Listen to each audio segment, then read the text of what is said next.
Oi, gente! Vamos para nossa última aula de Sociologia. Eu sou a Prof. Aline, estamos na segunda série. Vamos falar de várias coisinhas aqui, principalmente trabalho e desigualdades sociais. Eu já tô com saudade de vocês. Vamos lá, foco na nossa última aula.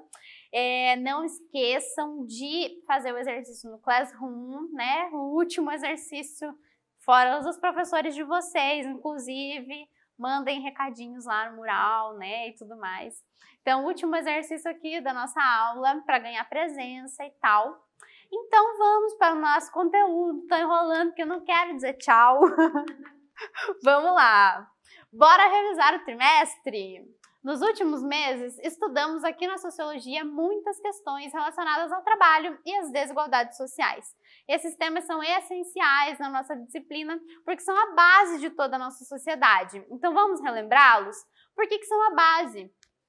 Porque a gente vive numa sociedade capitalista, como a gente estudou, e a base dela, a sua estratificação, são as classes sociais. Então a gente tem as classes mais altas, as classes mais baixas, e essas classes geram uma desigualdade. Se nós temos pessoas que estão numa classe mais alta, significa que temos uma classe mais baixa e vai ter uma grande diferença entre elas, né? Bom, o trabalho nas diferentes sociedades foi o nosso primeiro tema desse trimestre. E o que nós falamos? Do processo de trabalho. Para resolver as necessidades básicas, o ser humano vai se apropriando da natureza, estabelecendo relações e criando novas necessidades. Então, a gente falou que o trabalho vai ser a base das relações sociais, dentre várias coisas. O que é esse processo? Então, a gente sente a necessidade de ter uma cadeira para sentar, usa a matéria-prima, que é a madeira, e aí vai usar a ferramenta para transformar ela, além da força humana, né, do nosso trabalho mesmo, para transformar em um objeto que a gente tem essa necessidade. E por aí vai. A partir disso, a gente vai criando novas necessidades. Então, a gente já tem a cadeira, mas a gente quer uma mesa para apoiar o braço. É só um exemplo, né? Mas por aí vai. E as nossas necessidades e as formas de trabalho. Falamos também do trabalho nas sociedades tribais. Nunca mais que o necessário. A labuta não é um valor em si, não é algo que tem preço, não se opõe ao lazer, não está separado cronologicamente.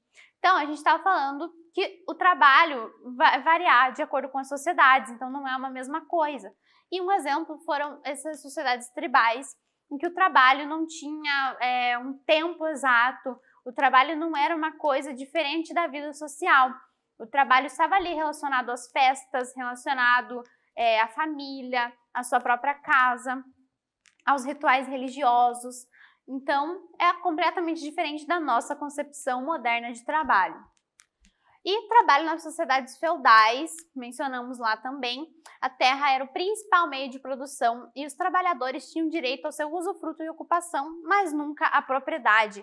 Então, lá nas sociedades feudais e antes disso, o trabalho ainda não era tão bem visto assim, né? Quem fazia esse trabalho quem eram das classes mais baixas, né? Os servos, os escravos e os nobres e clero não precisavam trabalhar.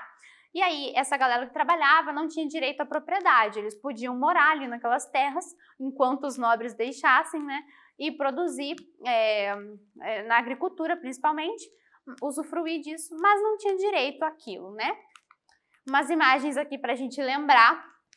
Então, temos preparando a propunha para a festa, aldeia Demine, na terra indígena Yanomami, no Amazonas. Eles trabalhando ali, mas era trabalhando para uma festa. Essa é a forma de trabalho, né?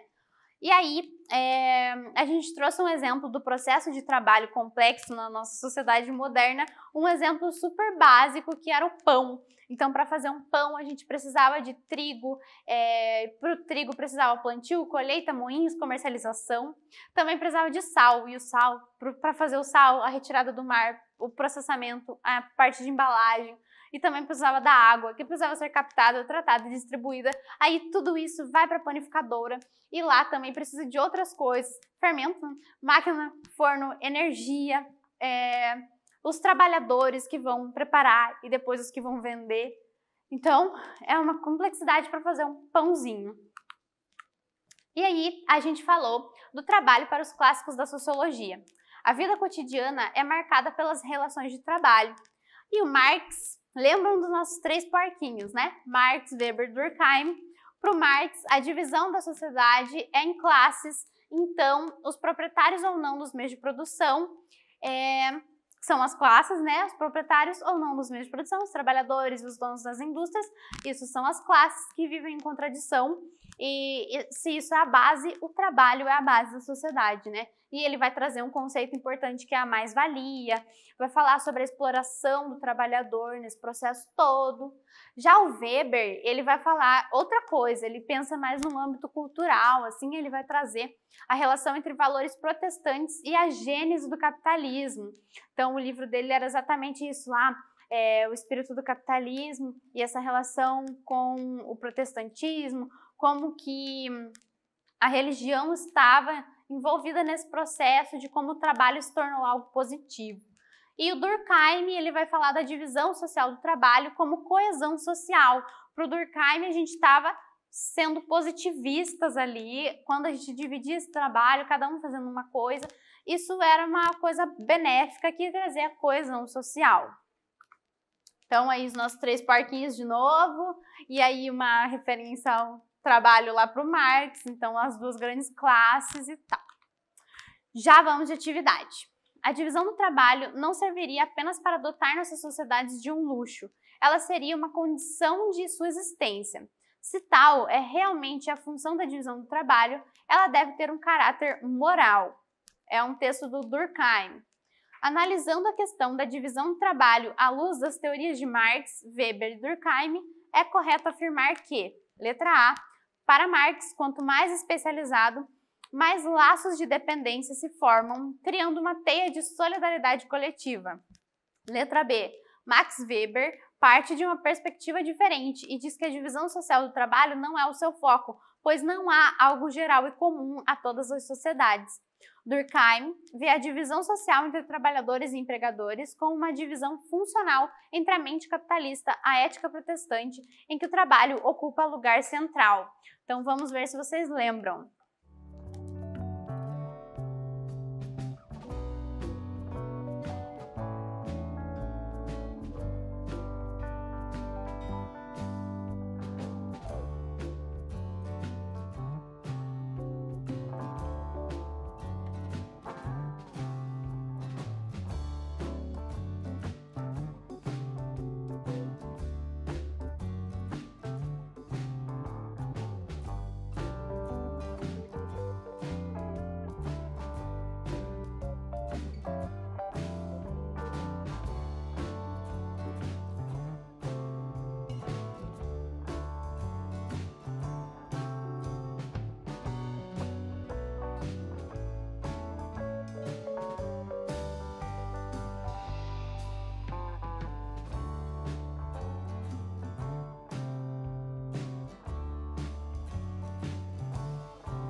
Gente, vamos ver a resposta, então. À luz das teorias do Marx, Weber e Durkheim, o correto é afirmar que, letra B, aposto que vocês lembraram, Max Weber parte de uma perspectiva diferente e diz que a divisão social do trabalho não é o seu foco. Então não é o foco dele mesmo, ele parte do âmbito cultural. Letra A está errada porque está trazendo o termo solidariedade coletiva como teoria do Marx, e isso é do Durkheim. E a letra C vai dizer que o Durkheim está falando sobre mente capitalista e ética protestante, e isso é do Weber. Então, para a gente lembrar bem desses clássicos que são importantíssimos, e vamos para o nosso próximo conteúdo ali, que estava diretamente relacionado com como esses autores viam a sociedade e o trabalho, que é sobre o capitalismo e as classes sociais. Então, estratificação social foi um termo que a gente falou, que vai falar sobre a classificação dos grupos numa sociedade e a possibilidade de mobilidade. As classes sociais se expressam a forma como as desigualdades se estruturam na sociedade capitalista. Então, em diferentes sociedades, nós tivemos diferentes estratificações. Usamos o exemplo da sociedade de castas na Índia. E na nossa sociedade, essa estratificação são as classes sociais. E se a gente tem classes mais baixas e classes mais altas, significa que a gente vai ter uma desigualdade, né?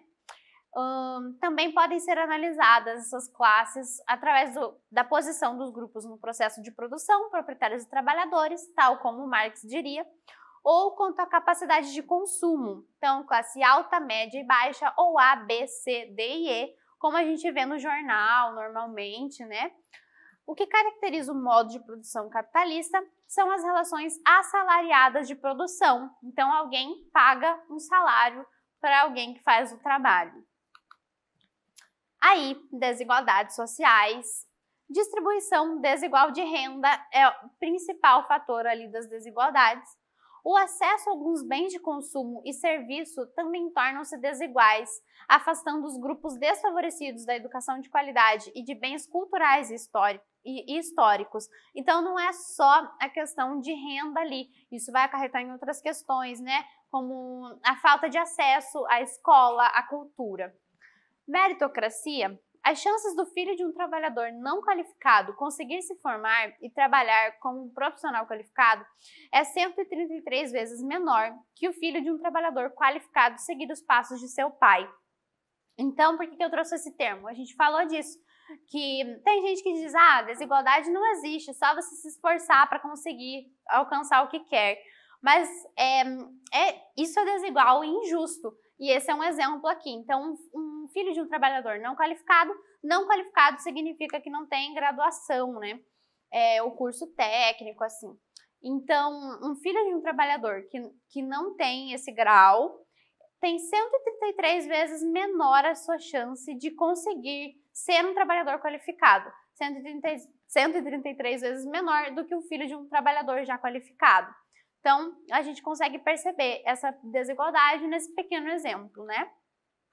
A desigualdade social, seja intelectual, econômica ou sob qualquer outra forma, materializa-se no espaço social, torna-se visível na composição estrutural das sociedades. Então, essa imagem é um belo exemplo. No Brasil, a gente tem esse desenho fortemente, né?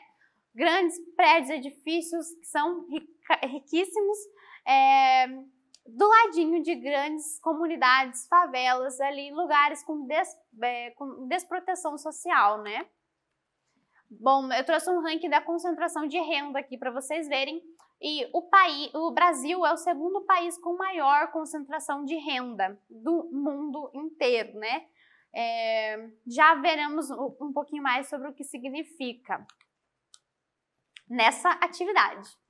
No Brasil, o 1% mais rico concentra 28,3% da renda total do país. No Catar, essa posição é de 29%. Esse é o país com maior concentração, né, antes do Brasil. Ou seja, quase 1/3 da renda está nas mãos dos mais ricos.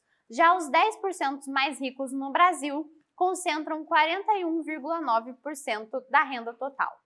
A concentração de renda possui uma série de causas. No Brasil, dentre as principais estão: letra A, privilégio das grandes empresas e do capital financeiro, baixos níveis de escolaridade e precarização no trabalho.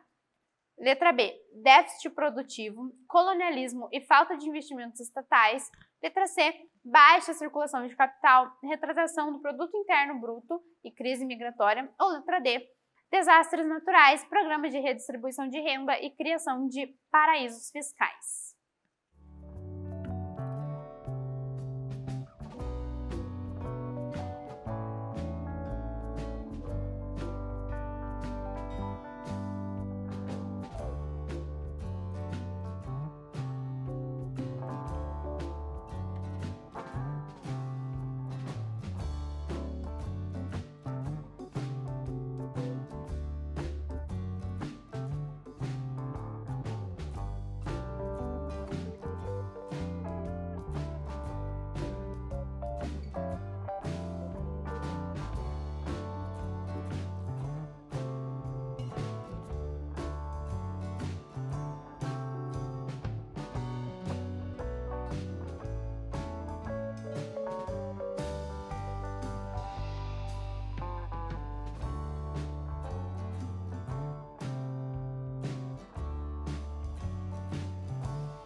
E aí, que vocês responderam, o certo é a letra A. Então, privilégio das grandes empresas e do capital financeiro, baixos níveis de escolaridade e precarização do trabalho. Então, esses são os principais fatores que vão levar à grande concentração de renda que a gente tem no país.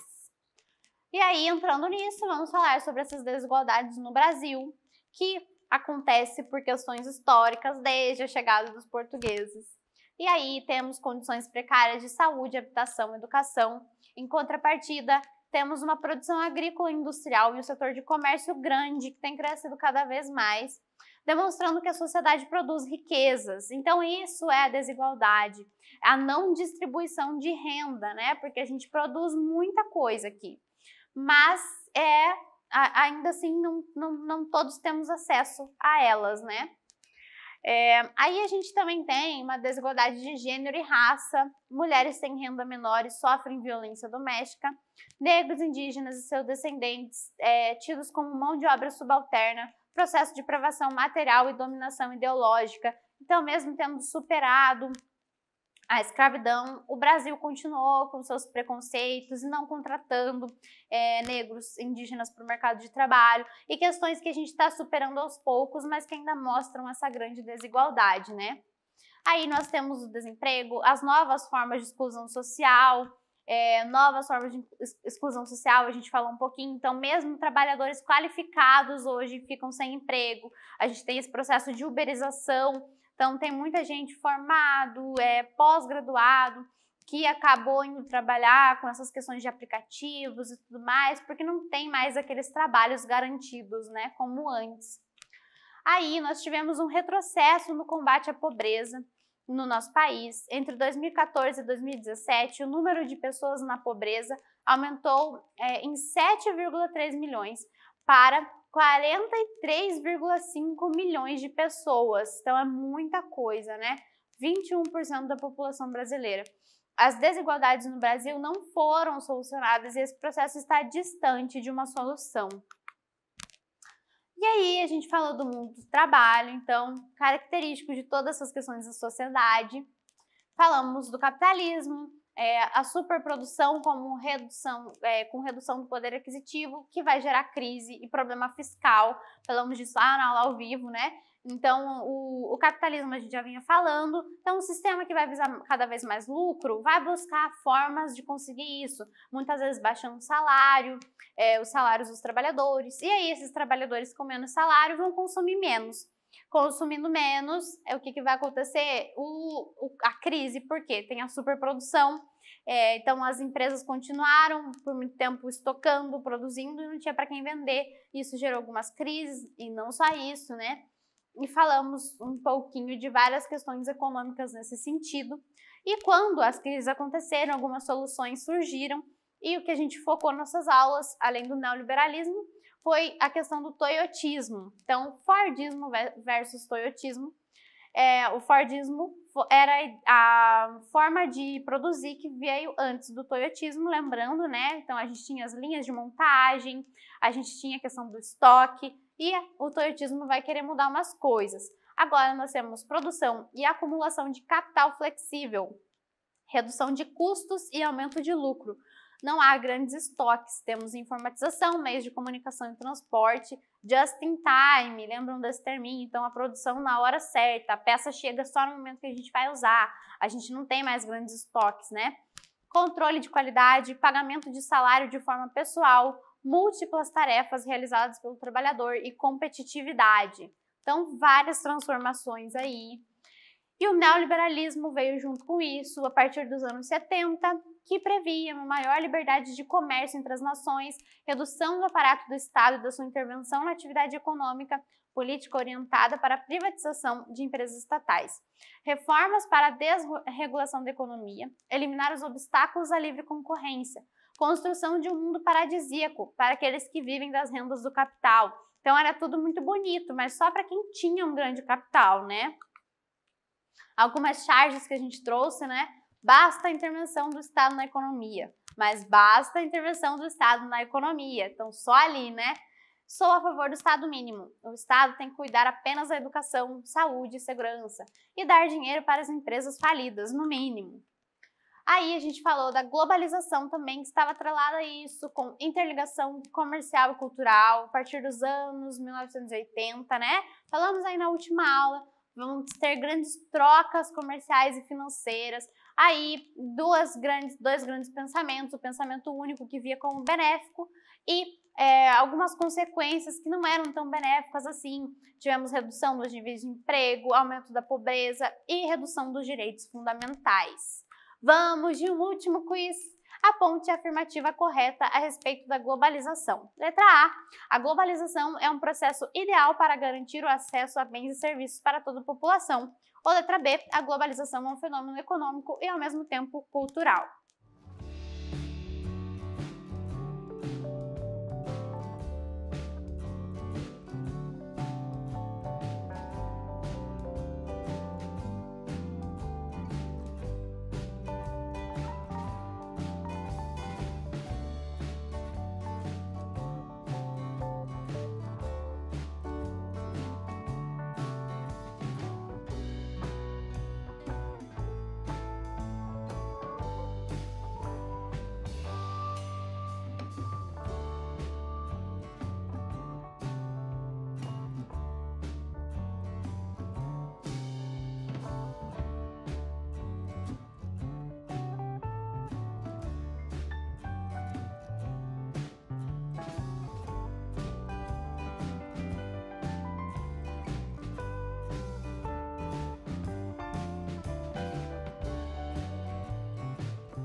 Resposta, letra B, a globalização é um fenômeno econômico e também cultural. Terminamos, gente! Durante esse ano tão singular, passamos aqui na Sociologia por questões importantíssimas, atreladas à cultura e ao trabalho, principalmente. E espero que tenham contribuído com suas leituras do mundo social. Abracem a Sociologia no próximo ano e também aposto aí que vocês vão enxergar ela na vida cotidiana sempre. Foi incrível compartilhar dessa disciplina com vocês, então continuem mantendo contato comigo pelas redes, para quem ainda não me tem lá, @Aline eu mesma, Aline de Azevedo. Então conversa conversem comigo. Foi incrível, vocês são incríveis. Bom final de ano, beijos e é isso.